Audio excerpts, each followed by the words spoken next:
गाड़ी वॉशिंग करने के बाद कोकोनट नारियल का तेल की सफाई किया।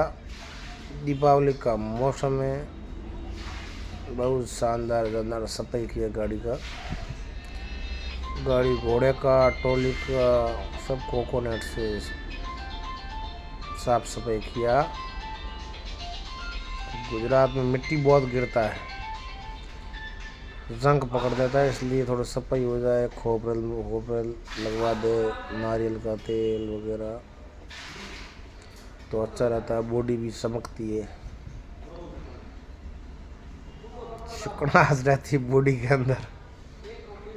बहुत शानदार शानदार चमक जाती है। जब साइड में खड़ी गाड़ी को उसका ये ऐसा इसमें धोआ भी नहीं है।